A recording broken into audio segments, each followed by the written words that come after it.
Life After Lockup, season 2, episode 51.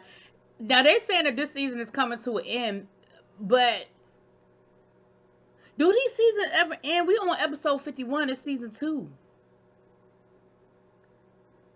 I'm not really understanding how they do this, but let's just go and run down it. So look, y'all.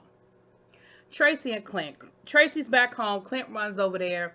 Tracy's packing up her stuff, telling him. Now, she packing up her stuff, but she telling him to get out. I don't know.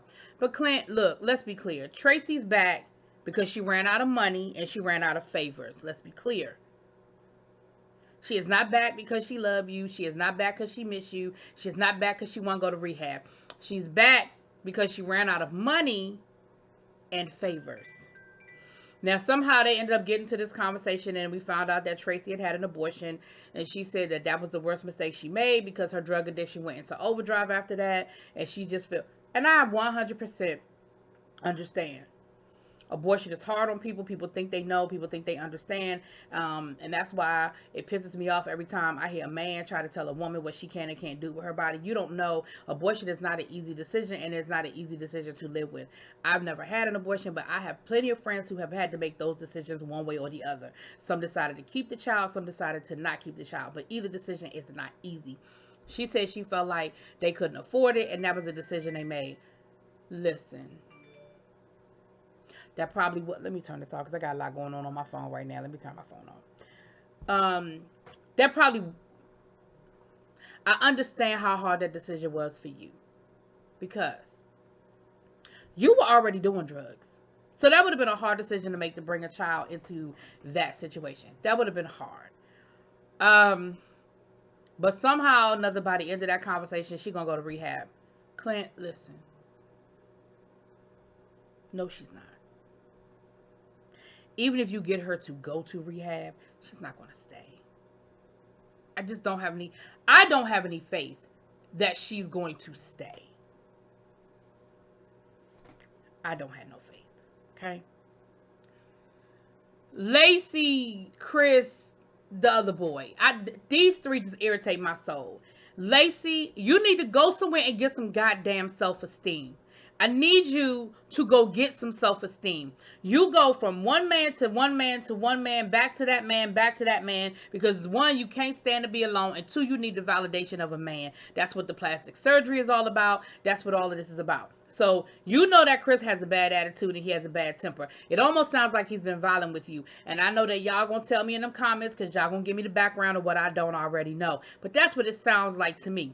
Now, Chris is telling you, go on and get that boy up out that house. I don't understand why you still with him. I don't understand what the problem is. Now, you saying you just want to keep the peace and you just want to keep it all this, that, and the other. Here's the thing.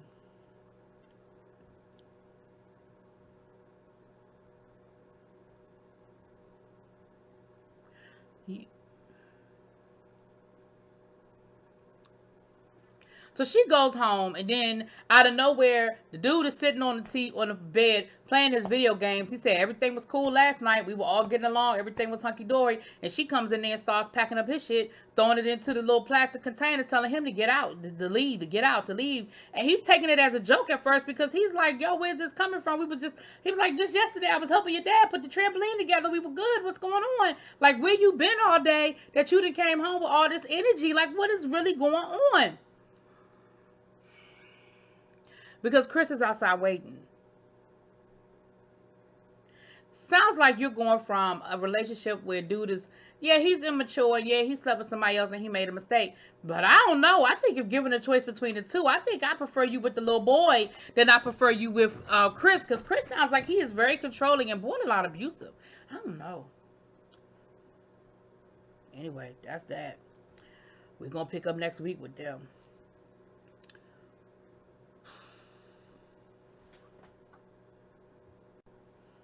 Now, my favorite couple on this season of this show is gonna be Brittany and Marcelino, okay? Because I think that Brittany and Marcelino's problems are most, in my mind, are most connected to just normal problems that couples deal with, and less about the fact that Brittany is an ex-con and it's this life after lockup thing. They're dealing with real people stuff. Now, Brittany, I'm going to need you to stop driving over to the jail and sitting on the side of the road hoping to see your friend. That's not healthy, and it's a little crazy. They were sitting in the bed of a pickup truck watching rec time at the prison. Brittany, I'm going to need you to find something else to do with your time. I'm just going. You can't go, well, I guess she can't go visit her because she's a felon. So, okay, you can't go to the jail to visit her. I don't know, child. But you're going to have to find something better. But what ends up happening is she does go to, she opens up to her friend and she talks about how her father had a gambling addiction. And that's why they had to leave, and that's why they had to leave, Las Vegas. So here's what I'm going to say to you, Brittany. If you have such an issue and you have so much, leftover baggage from your father and your father's addiction, then what I'm going to say to you about that is you probably shouldn't date somebody that gambles for a living. Like your husband is a professional gambler. So if you have some sort of insecurity about him being a gambler, that might not, y'all need to work through that. But I like y'all, so I'm not going to say y'all shouldn't be together. I really do like y'all. Marcelino said, look, at the end of the day, I was dead. I was a dead man walking. I love Brittany. She gave me a reason to live. She gave me a reason to want to get up. These kids give me a reason. Like, all of this, I love. All of this, you know, all of this I love. And all I want to do was, in my mind, it is my job to protect and take care of my wife. And that's what I was trying to do. Yes, I should have been honest about it. Yes, I should have let you know what was going on. But to me, that's just like a sign of weakness. And that's just where I was thinking. They were able, once the anger passed, they were able to sit down, have an honest conversation, and work it out. And I love it. I respect it. I wish them well. I hope they do better. My Brittany, I'm going to need you to just be a little more conscious of money. And Marcelino, I think you've learned your lesson about being a little bit more honest about what's going on with the money. That's just me.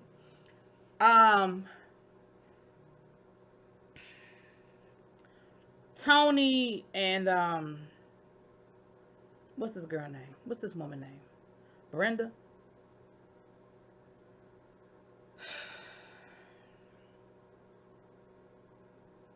Y'all gonna make me like Toni.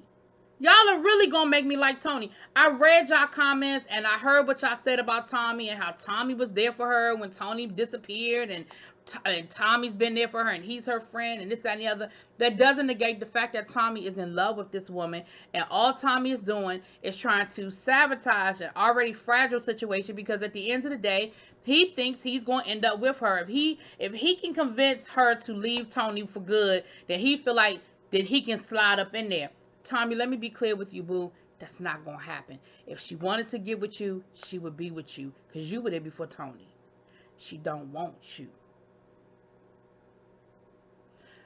I still feel the way I feel. I get it, y'all. I understand what y'all were telling me about, you know, Toni. I'm not saying Toni's a great boyfriend by any stretch of the imagination. That is not what I'm saying. However, what I am saying is, in a normal relationship, that ain't cool. What she did, what her name, Brenda? What I call her? What's her name, y'all? But that just ain't cool, what she did. You do not pressure these two people to be friends knowing that this is your future husband and this guy is in love with you. He's not just your best friend. He is in love with you, and you know he's in love with you. That's not fair. That's not fair to Toni. And I'm sorry, that's wrong for her not to let Toni know that I'm asking you to hang out with somebody who really don't want you to be with me because they really want your spot. I don't give a damn how much of an asshole Toni is. She need to just get rid of Toni then. So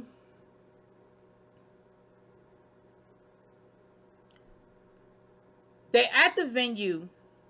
Look, they're getting married on the beach, so the people are going through the venue. So they get to Toni's wedding party, and she's going to tell Toni, she's going to say, oh, well, Toni doesn't have anybody on his side that's going to be standing there for him. And Toni was like, yes, I do. My friend Andre. She was like, Andre? Who was Andre? He was like, my friend Andre. I met him in jail. And she act like she got an attitude that he met this man in jail. Where the hell else is he supposed to meet people? That's where he been for the last 10 years. What friends do you think he still had when he got out of jail? And what friends do you think he's made down at the motel? We know who he been hanging at with the motel. He been hanging with the prostitutes. You want him to invite the pimp? Although Andre might be the pimp.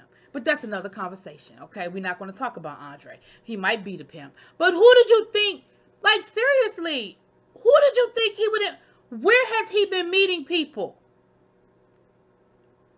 And she had a whole attitude. I don't like you hanging around these kind of people. They're going to bring you down. They bad influence. Blah, blah, blah, blah, blah, blah, blah. Last I checked, your issue with him wasn't hanging with the guys. Your issue with him was hanging with the girls. So then Andre puts together a bachelor party, right? So they end up going to the strip club. Now, look, let me say this about bachelor parties. And I probably am in the minority as far as bachelor/bachelorette parties when it comes to men versus women, okay? I am probably in the minority. I don't give a damn what happens at the bachelor party, even if it includes prostitutes. I don't. Just wear a condom. I really don't. I don't. And I'm going to tell you why I don't. Because at the end of the day, if this is going to be the last time that you ever going, ideally the last time that you ever going to taste, smell, touch, whatever, another woman, go on, enjoy yourself, boo. Get it in.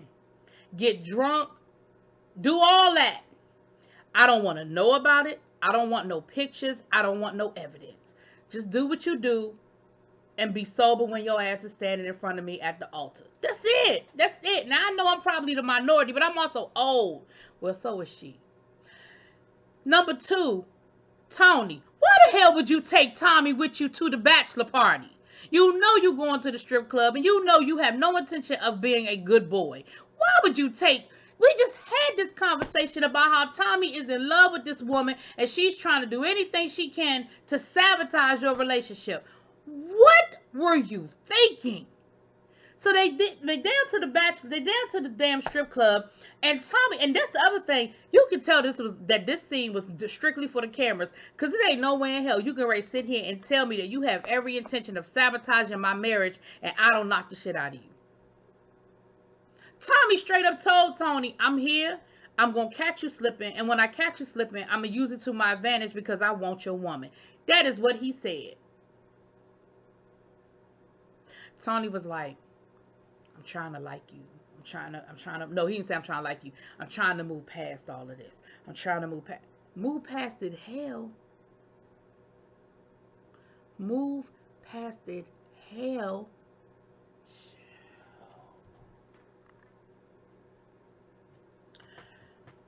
So you know what Tommy did, right? Tommy took pictures of the scrippers and sent it. What's the girl name? Angela. Is it Angela? That sounds right. Angela. Because I think I done called her 3 other names in this one video. But Angela sounds right. I think I'm right this time. I think it's Angela. So you know Angela didn't come down to the strip club, right? Because I'm sure where they live, it ain't but one strip club. She knew where to go. She gonna come down to the strip club acting a hot damn fool in the strip club. Which that ain't even real.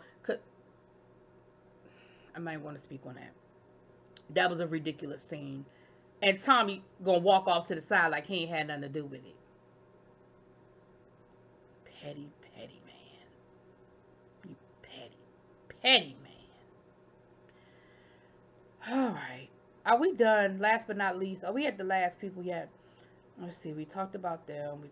We ain't seen no Andre and Lamar this episode other than Andre talking about how much she likes sex and how them having sex in the, anyway, I'm not even going to entertain the 2 of them.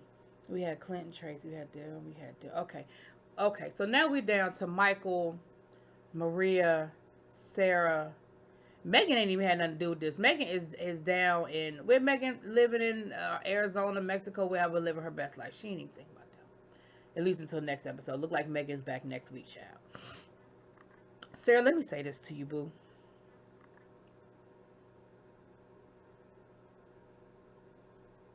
You were wrong for going up to that hotel. You were. You could have called him and said the exact same thing that you went up to that hotel to do. I said it last week. You went up there to flex. You wanted that woman to know that Michael had spent the night with you. You wanted that woman to know that you had slept with Michael. That's what you went up there for. Did Michael disappoint his kids? Absolutely. Is Michael a shitty ass daddy? Yes, he is. However, that's what the courts are for. Let them deal with it. Let them sort it out. All you had to do was document.